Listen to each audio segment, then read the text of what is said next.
Welcome to the Remarkable Retail Podcast, Season 6, Episode 17, presented by Market Dial. I'm Michael LeBlanc. And I'm Steve Dennis.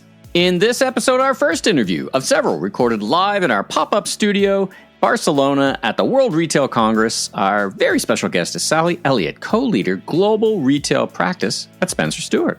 Yeah, it's so great to have Sally on. You know, I was thinking that we've had, 40 or 50 CEOs probably on the podcast across the 140 or so episodes. And we pretty much always talk about leadership, but it really comes from their personal perspective, which is great.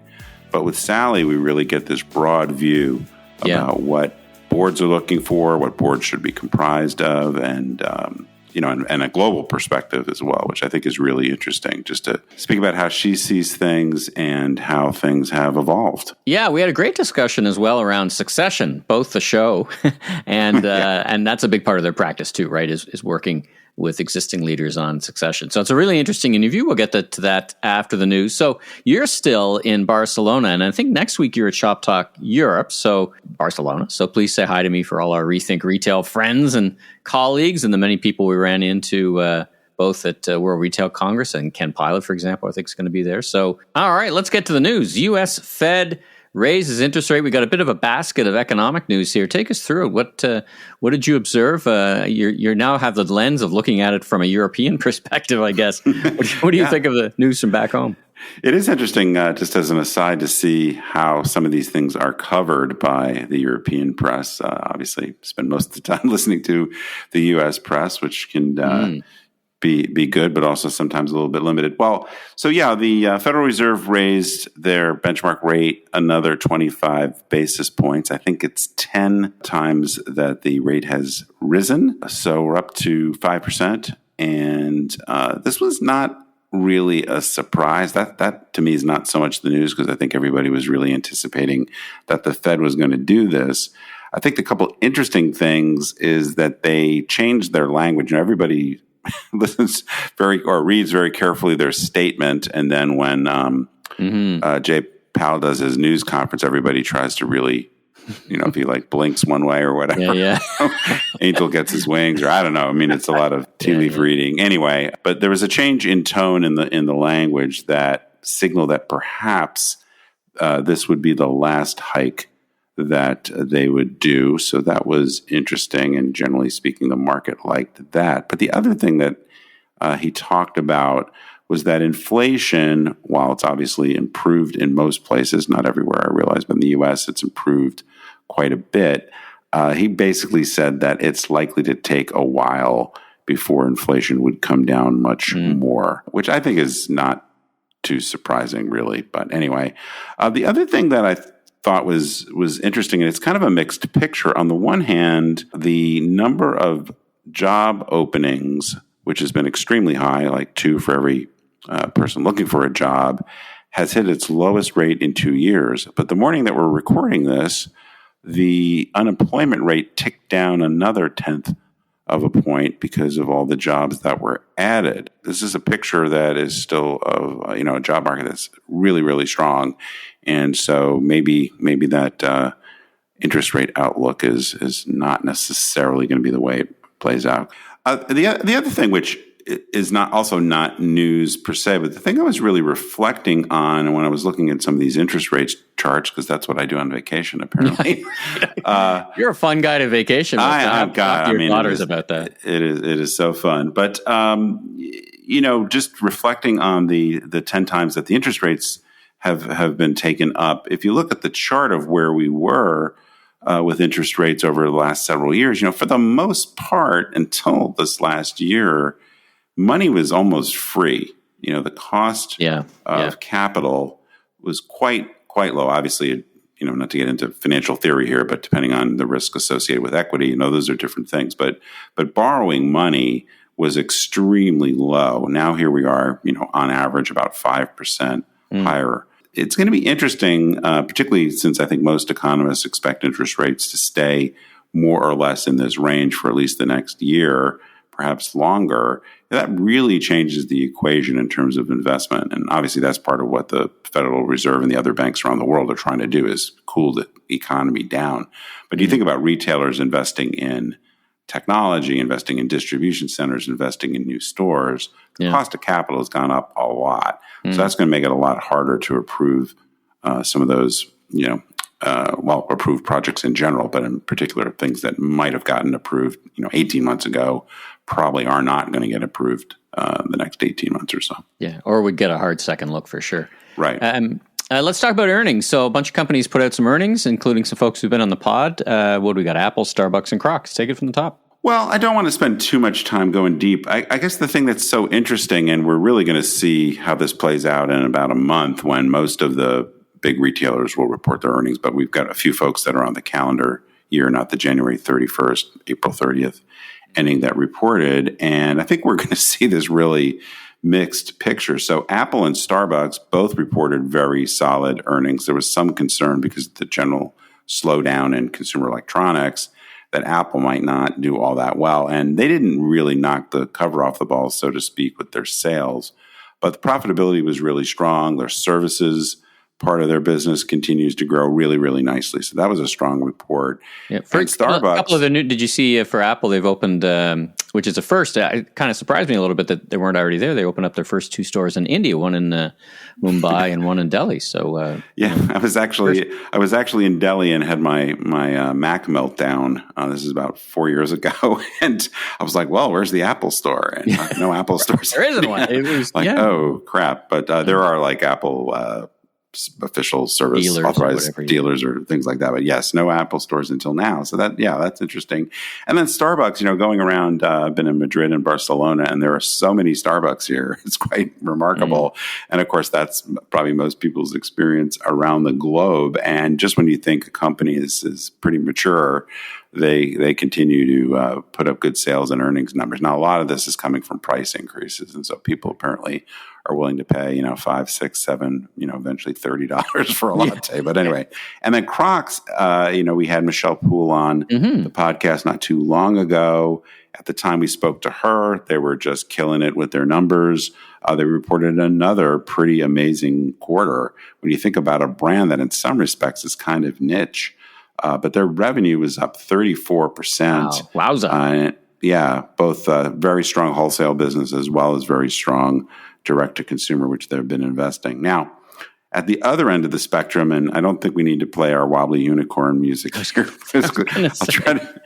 I'll try to make this quick, and it's just one wobbly unicorn. But Peloton, which has just been, I think it's their 9th quarter in a row, because they actually did manage to turn a profit during the early part of COVID, but now 9th quarter in a row with a net loss. And their net loss was, on the one hand, it's kind of day for me, but on the one hand, they've cut their loss quite a bit, but they're still losing close to $300 million in one quarter, and their revenue declined over 20% from a year ago, and a big part of that was driven by a reduction in subscriptions. So lots of problems still there, despite all their restructuring. I think this is a business, one of the things I had in my predictions is that Peloton would get sold. And, things have got to start to turn around pretty quickly here, or they're really going to find themselves in trouble needing to either run into somebody's arms or raise some more capital or something. So it's continues to be kind of a bleak picture.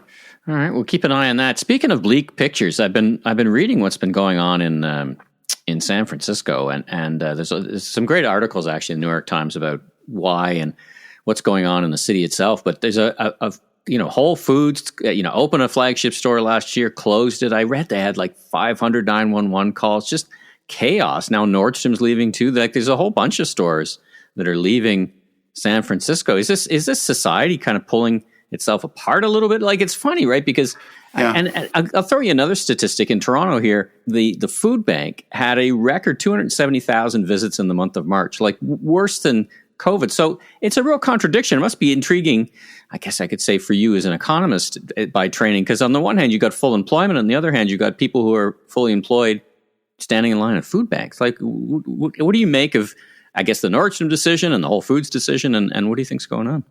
Well, I wish I could give you a crisp answer. I definitely think there's obviously lots of issues in San Francisco and some other cities with all sorts of things. Inflation, I mean, you're right. I mean, even though there is essentially what we normally consider full employment, a lot of those jobs do not pay extremely well. And we've had a ton of inflation. So, we've also had people leave the workforce because they want or need to take care of their kids. So I think there's a lot of pressure on a lot of people in terms of being able to put food on the table. So I think that's definitely a contributor. There's more mental illness as a result of COVID. I think, we've seen a lot of issues with homelessness and just general disarray and crime that's related to mental illness. So it's there, you could probably get into some other things in terms of whether policing has gotten less aggressive. Yeah, or they're tied up with other things. I mean, they are kind of pretty busy looking at the headlines and CNN. There, the other thing, I guess, on I wouldn't say positive note, but a structural note is work from home. Right? I think there's a real interesting. I think that's one of the things that tipped it over for San Francisco is they kind of made a bet, as many cities did, that the downtown will thrive because people will work downtown. And, I saw the statistics from the U.S. Swipe cards, and we're still not even at 50% of occupancy compared to prior. That's going to leave a mark, right? Yeah. So, I think it's a complicated issue. But, yeah, for Nordstrom to, and Nordstrom's business is definitely struggling a little bit. They've obviously exited Canada. They've announced some more layoffs in their technology area. But to exit San Francisco. So the news, just to be specific about it, they announced they're closing their full-line store, which is in the Westfield Mall on Market Street, I believe, in San Francisco, and then a Nordstrom Rack store as well. And I got to think that I'm familiar with some numbers of some other flagship stores in San Francisco, and I got to think that's a pretty high volume store, which in normal circumstances would be a good contributor. So for them to leave, I think is really and as you mentioned, Whole Foods and some others, is really, really kind of, I think, a wake-up call, frankly. I imagine that other companies that might be looking at the situation when they see Nordstrom and Whole Foods leave, it could be a little bit of just kind of the tip of the iceberg. Speaking of troubled circumstances, but on the positive side, as you know, and the listeners might know, Bed Bath & Beyond is long gone from Canada, but their locations are now being scooped up. So in Canada, Canadian Tire just scooped up 10 locations. And a real entrepreneur named Doug Putman, who actually bought the Toys R Us business in Canada, and he actually bought and runs HMV. He's launching an Oxford Street HMV, if you remember that. He bought, I think, 21 locations, and he's launching a whole new concept store. So, this is this week, as we keep reminding people that as stores go away, other people see opportunity. And, you got to do the math, right? Store closures, store opening. Well, it is sort of the circle of life of retail, right? Because there are always concepts, or at least historically, there have been concepts that are growing quickly and they've been operated well, and they're in great position to scoop up, that portion of the fleet that has attractive locations and fits their size of model. And, in a lot of cases, they can pick them up at really attractive prices. Yeah. So, it is really interesting. I think, part of the problem, whether we're talking about Bed Bath & Beyond or, talk about Toys R Us a few years ago, when you get that negative momentum, a lot of things really start to hurt. Consumers aren't as interested in you anymore. Well, they're worried about their gift cards, like which is not a wrong worry, right? Well, the gift cards, and even frankly, returns. Returns. Yeah. Consumers have gotten so used to returning stuff that you start to think, well, if I buy this, am I going to be able to return it? I had a Nordstrom thing that I bought in Canada, and they wouldn't take returns anymore because they were being. So I actually brought it to Vegas to return it. Yeah, there's just a lot of things that start to go wrong from a consumer, from a landlord, from a financing. Vendor community doesn't want to ship to you. So, but it's been interesting the degree to which there seems to be quite a lot of appetite for at least a substantial percentage of these old Bed Bath & Beyond locations. All right. Well, just before we get to our great interview with Sally Elliott, Global Search at Spencer Stuart, let's hear from our presenting sponsor. If you're a retailer hungry For a better way to gain useful insight on the impacts of your store layout, design, and strategic initiatives, you need to know Marketile. Marketile is an easy-to-use testing platform that emboldens great decisions, leading to reliable, scalable results. With Marketile, you can be confident in the outcome of your in-store pilot initiatives before rolling them out across your fleet. Validate your remarkable ideas with Marketile's in-store testing solution. The proof is in the testing. Learn more at marketile.com. That's marketile.com. Well, Sally Elliott, welcome to the podcast. We're excited to have you here. You're our first interview in Barcelona. So how are you doing today? Oh, well, thank you, Steve. Thank you, Michael. Very good to see you both and be here with you in person. Thank you for having me on Remarkable Retail, and Barcelona is great. Yeah, well, we're glad to have you here. So we just generally like to start off by getting to know our guest a little bit better. So could you just tell us a little bit about your personal, professional journey, who you are, what you do for a living, those kinds of things? Sure. So my name's Sally Elliott. I'm the co-leader of Spencer Stuart's global retail practice. I'm based in London, and I work with boards of retail companies around the world to help them appoint CEOs, chairs, non-executive board directors. I've been doing this for over 20 years now. And before Spencer Stuart, I worked with PepsiCo. Very fortunate to have had that experience because it really gave me great insight into how having the best leaders and the right talent and a strong culture can make all the difference between an average company and a really great company. And then I just got completely hooked on what makes a leader fit a particular situation. So that's my journey. Excellent. Now, I imagine many of our listeners will know the name Spencer Stuart, but some may not, or some may not. They may know the name but not appreciate the scope and scale of the business. So could you just kind of paint a picture for what Spencer Stuart is about, how many offices, the kind of different things you do, or your firm does globally? Yeah, so Spencer Stuart was founded as a search firm in 1956 in Chicago, so nearly 70 years ago. It was one of the founding companies of the search industry and has always focused very exclusively on working with clients on the most senior leadership appointments, usually the CEO and non-executive board roles.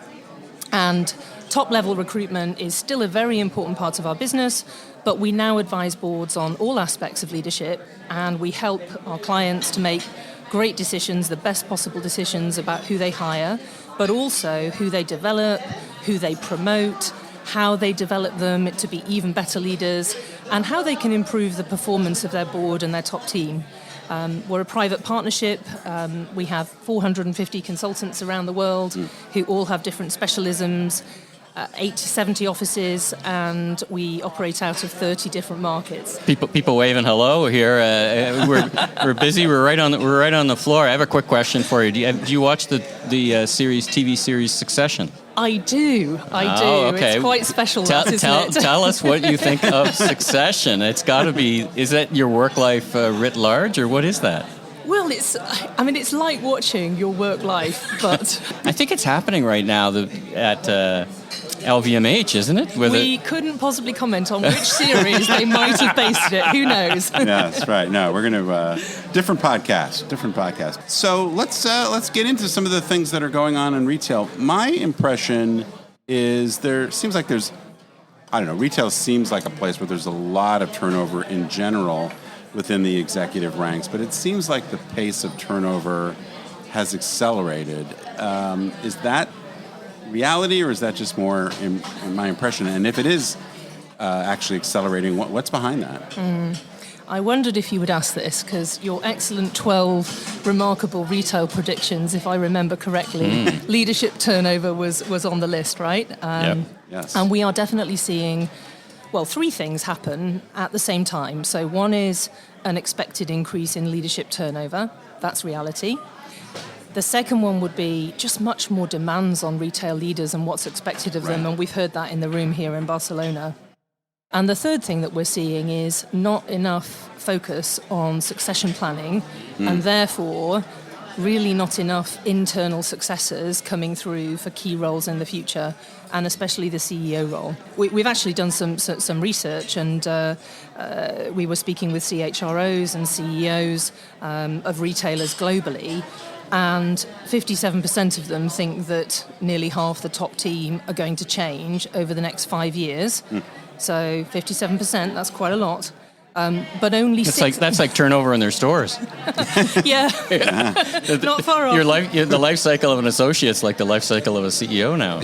In fairness, it is over 5 years, but nevertheless, Okay. we argue that succession planning takes a while. So that's bad for retailers, but great for the search business on the one hand, right? Do you know what? We're always here to help. But, That's a very good political answer. but no, the other thing that came out is that only 16% are very confident about finding their CEO from within the business. So if you think 16% think their CEO will come from within, if you look at who's in the CEO role today in the top retailers globally, and just for the sake of our discussion now, let's take that as the retailers that generate over 20 billion in turnover. There's just over 50 of them. Nearly 70% of them were promoted from within. Yeah. So think of the gap there between the 16% versus the nearly 70%. And why it's interesting, I hadn't thought so much about the succession planning piece of that. Why has that emerged as, it seems like succession planning, that's not a new concept for any company to have. I remember when back in my corporate roles, sitting in all sorts of leadership planning, succession planning kinds of meetings. So it's not like that's, as a discipline, not something that people have known about. Has something gotten awry in the planning there or the process that's being used? Well, maybe in recent times, the pandemic really meant that there was a focus on the here and now. Right. And it's also an incredibly tough time for retail. And there are so many competing priorities that boards have needed to focus on. And, you've said it as well. Tough times really expose weaknesses in leadership.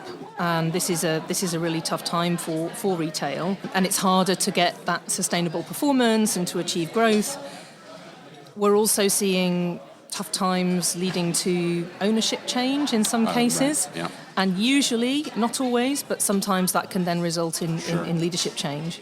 And there's still a bit of a post-COVID bounce as well, where during COVID, I think a lot of leaders felt almost a moral obligation to stay where they were because they needed to see it through and do the right things by the company and by the employees and their customers and so on and so forth. And at that point, boards wanted to have continuity, but then now there's a sort of pent-up demand, both on the board side, the company side, but also on the part of the executives, some of whom are frankly a bit worn out and ready for a new challenge. Let's talk about when you are briefed to find these roles, what are the 3 key things boards and leaders and owners are looking for in their leadership?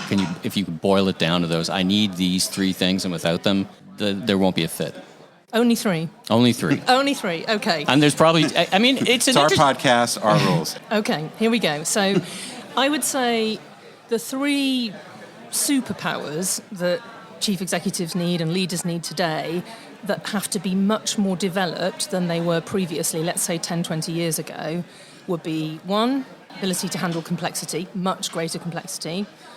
Second thing would be the ability to really handle a faster pace, much greater agility. And the third thing would be the ability to lead in a collaborative way from the top. And do you want me to expand a little bit on those 3 points? Yeah. So first of all, why the need to be able to handle complexity in a better way? I think we've seen retail move from the focus being on having well-priced products and a good assortment and executing well in stores. And a lot of people who at that point came just through the product route or just through the operations route. Yeah. Sure. And instead, there's now all these competing demands. So it's really about managing customer relationships. That involves data. There's the digital side, the technology side. Who knew that cybersecurity was something that CEOs would need to be managing? But it seems to be very important and very actively, right? Hugely so. We've had a couple of cyber incidences in Canada lately that have completely shut down retailers. It's quite traumatic. It's a huge issue, and it can come out of nowhere, and it's something that boards are very, very focused on. But then you've got the supply chain aspect, the sustainability aspect. So So they're having to face all of these questions that may not have come up before. So how do they ensure continuity of supply in very unusual geopolitical circumstances? How many stores should they have? How should they pace and prioritize investment in online versus offline? How should they use artificial intelligence? What's the right pace to not get ahead of the customer, but just go at the right pace for their business? And then they have to have a much wider worldview. So It used to be about focusing on their business performance, and most of the energy was on how do they optimize for their business. And now they need to have a view on ESG. How do they make their business part of a better world? They have to have a point of view on the geopolitical environment, more stakeholders to manage, more focus on the role of business within society, I think. I like what you said, stakeholder management, because I've heard, it used to be shareholder management, or and now it's a much broader canvas of stakeholders that you have to pay attention to in every decision. I mean, we see these small decisions just explode very rapidly, positively or negatively. Picking up on a lot of the work that Steve does around transformation, he talks about the necessary need for transformation, and everybody talks about transformation. It's probably in more of your briefs than it used to be, and it's probably in it, but we see fairly little of it actually happen. What do you think is the delta there? What do you think is the difference in leadership in organizations? So transformation, for sure, is a really important aspect. And when we're meeting with people and discussing their fit to a particular role, of course we would delve deep into, well, what did they inherit? And then what was their track record of weighing up the different options in front of them? And then how did they go about taking people with them? And how did they generate a good commercial outcome? All of that is important, but we would say the most important and interesting thing to look at when you're evaluating is somebody the right CEO or not, is actually the future potential piece. So it's the ability to handle as yet unknown, ambiguous, complex situations that they will not have faced previously. That is the new retail playbook. There isn't a playbook they can refer back to. Yeah. It's about having that ability to adjust in the moment, to make sense of lots of complex information, land on a vision and a strategy, explain it really clearly to other people and take other people with them, and then constantly have the sort of self-awareness and humility to adjust their perspective in light of all of this new information. It's a lot. In mixed in all of that, is there questions around propensity to take risks?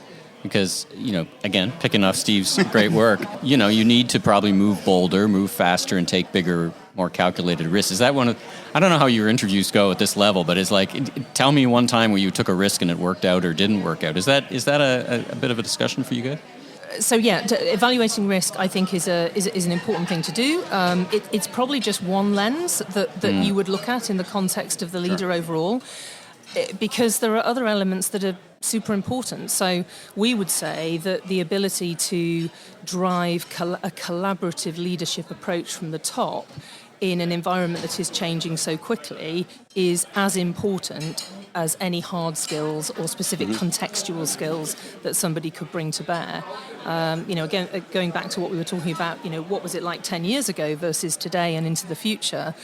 I think we saw a generation of CEOs who were almost like expert soloists, very strong, very decisive, brilliant at top-down leadership. I hesitate to say command and control because we may be going a little bit too far. The Michael Dell model or the Steve Jobs model or whatever.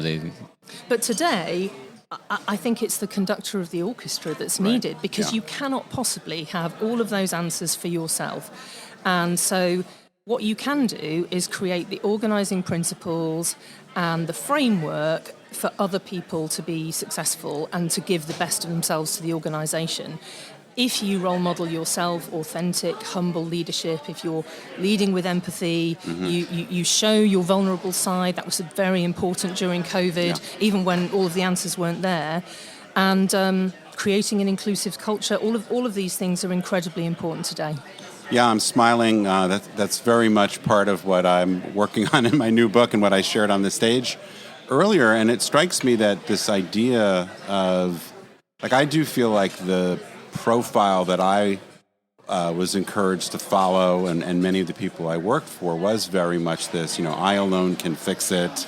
I've got this, never let them see you sweat, don't ask for help. Totally.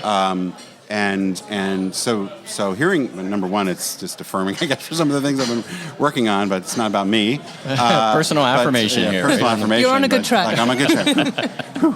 Good, because I need to write some more this afternoon. But anyway, let's get back on task here. But to me, I guess what's interesting about that is that does seem, not maybe too much to say it's a 180-degree change in profile, but it is pretty different, right, than the sort of person you might have looked at for some of these senior roles a decade ago, right? So we are seeing different types of leaders come through in terms of the functional background that they have, but also in terms of the style and approach that they bring. In terms of functional background, I think it's a much broader cross-functional skill set that retail CEOs need to have today. All of those different pieces we mentioned before, data, digital, cybersecurity, sourcing, supply chain, those would not have been so important 10, 20 years ago for CEOs coming through. So that would be the sort of hard skill side. But on the soft skill side, arguably even more important in today's context, it's that empathetic, collaborative, humble, authentic leadership style that characterizes what the next generation of employees expect to see from their leaders, the style and approach that a myriad different stakeholders want to see in somebody who is not just leading a business, but playing a role in society at large. Sure.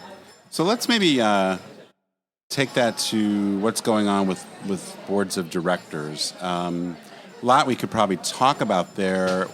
Maybe I'm coming at it from a glass half empty point of view. Is there's been a lot of pretty spectacular failures in retail over the last decade or so, and makes me often wonder, some of which I've had a bit of a front row seat to, but it kind of makes me wonder, what were the boards doing when some of this was going on? I'm not trying to get you so much to name names or anything like that, but we would like, but if you could. We'll take some. But our boards, is what's being expected of boards changing? Has what would appear to be dereliction of duty in some... I'm not talking about shareholder lawsuit kinds of things, but just in general, kind of being asleep at the wheel, watching the last 20 years happen to them kind of outcomes on the part of boards. Is that really causing a shift in the way boards are performed, or we're still kind of seeing the traditional approach to board leadership with maybe just more focus on DE&I kinds of things? Well, we talked about some of the new demands on the CEO role, but you're absolutely right that boards too are facing new pressures. And I think arguably the most important role that the board has is to hire or exit a CEO. So we are seeing that boards are becoming even more aware of that aspect of their role of managing risk, and specifically risk around not having the right leaders in the top roles. And of course, we encourage people to take action to mitigate that risk. And the ways that we recommend they do that is by not waiting to run a recruitment process. 6 months, 12 months before you need somebody is not the right time. Yeah. Really good succession planning is something that can take 5, 10, even 15 years.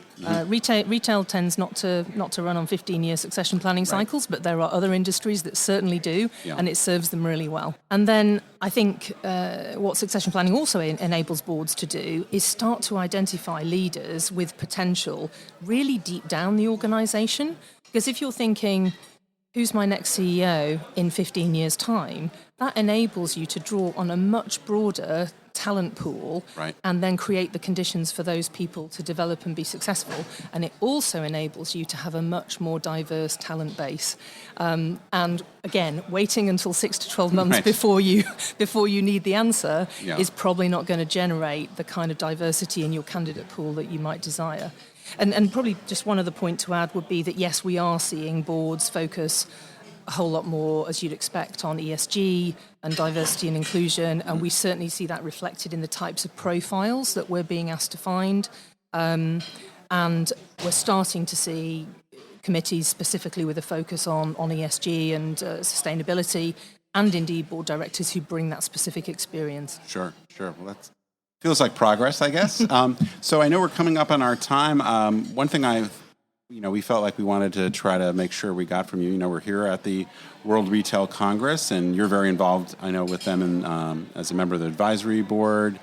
Been here a couple of days. Just kind of curious, any particular things that we haven't covered that you wanted to mention, or maybe anything you've heard in the halls that is kind of new information that you think our listeners might find to be interesting? Well, it seems what I've taken away from the Congress so far is that constant transformation is here to stay. And I think our main message would be to boards would be to make sure that they get on with their succession planning and really invest early in their leaders. And those organisations that are doing that well are going to be the best place to succeed. But World Retail Congress, I mean, it is the leading global gathering of the most senior leaders in retail. I always sort of think of it as a Davos for retail in some ways. It's a very concentrated, intense opportunity to learn about what other retailers are doing and to connect. So we've been very pleased to work with World Retail Congress. It's a good forum for you. It's a good place for you to be in. Definitely. We've helped to build the advisory board this year, and we've been part of a number of different sessions. And our main message, as I say, is to invest now in the next generation of retail leaders, because otherwise there will be a gap. I just want to pivot on that, the next generation. So for those listening to the pod who may aspire to the big roles in the big offices, maybe to the CEO level or even to the board, what's your advice on how to get there? I mean, you've obviously got to put numbers up on the board, right? There's no one who's not going to say, performance is not connected to your potential. But what steps can you advise the listeners to take if they want to seek board participation or that CEO level? Are there some concrete things you say, do these things now, in addition to putting numbers on the board, and you might have a shot? I would suggest two specific pieces of advice. One relates to the hard skills and one relates to the soft skills. So in terms of the type of experience and roles that you might try to have in order to be as prepared as possible, I would say keep it as broad as you possibly can. Don't confine your experience to one or two functions, as might have been entirely plausible previously. We're not really seeing leaders with single functional experience getting into the CEO role in the same way. And I think just taking on as many challenges and opportunities that take you out of your comfort zone, work overseas, embrace uncertainty, work with mentors, find coaches, all of these things are a really good way to develop and be as broad as possible. Are you okay when you look at resumes with a fair bit of movement between different retail enterprises for leaders? In other words, maybe 20 years ago, you've been with one company for 20 years, and now you might say, you've been there for 20 years, but is that part or nested in your expectations around diverse experiences that you've moved to a few different retailers or even outside of retail? Well, there are lots of different things that you would look at in evaluating somebody's profile and fit to a company, and certainly their previous experience and track record is interesting, but there's probably a bit less emphasis on that. So you wouldn't look sideways at it. Asked differently, if you saw 5 or 7 different companies they've worked for, you wouldn't look sideways at that. You'd be that's fine. You'd get past that pretty quick. I think it depends on how well you can explain what you inherited, what you did, going back to the previous points. But no, answering the question in a very straight way, we are seeing probably less lifer type profiles where somebody has just worked within one company for the whole of their career. That is still a perfectly valid route to get to the top of an organisation. But the more breadth you have in terms of cross-functional experience, and indeed experience of other categories, models, segments. The retail leaders don't know what's going to come next. So the more different types of situations and scenarios you've been exposed to, the better prepared you will be. Right on. Well, I have to think one of the keys to success is knowing you and your organization. So are you a LinkedIn person? How do people get in touch and learn more about Spencer Stuart and what you guys do? I am on LinkedIn, and I would, of course, welcome to hear from anybody who would like to get in touch. We love hearing from great, high-quality leaders who want to continue and develop their careers. So that's definitely something we would proactively encourage, and we would be pleased to hear from any of your listeners. Fantastic. Well, listen, Sally, thanks so much for joining Steve and I here at the World Retail Congress in Barcelona. It was a real treat to chat with you and get to know you and have you on the pod. So thanks again for making the time for us. Thank you for having me. I've really enjoyed the discussion. If you like what you heard, please follow us on Apple, Spotify, your favorite podcast platform, so you can catch up with all our great interviews, including Judith McKenna, President, International, Walmart. New episodes of Season 6, presented by our friends at Market Dial, will show up each and every Tuesday. And be sure and tell your friends and colleagues in the retail industry all about us. And I'm Steve Dennis, author of the best-selling book, Remarkable Retail, How to Win and Keep Customers in the Age of Disruption. You can learn more about me, my consulting, and keynote speaking at stephenpdennis.com. And I'm Michael LeBlanc, consumer retail growth consultant, keynote speaker, and producer, and host of a series of retail trade podcasts, including this one. You can learn even more about me on LinkedIn, and you can catch up with Steve in person and on stage at Shop Talk Europe in Barcelona, May 9th to 11th. You can catch up with me on the stage at Store Conference in Toronto, May 31st. And you can see both of us at the Lead Innovation Summit in July, live on stage in New York with our friend of the pod, Simeon Siegel from BMO. Until then, safe travels, everyone.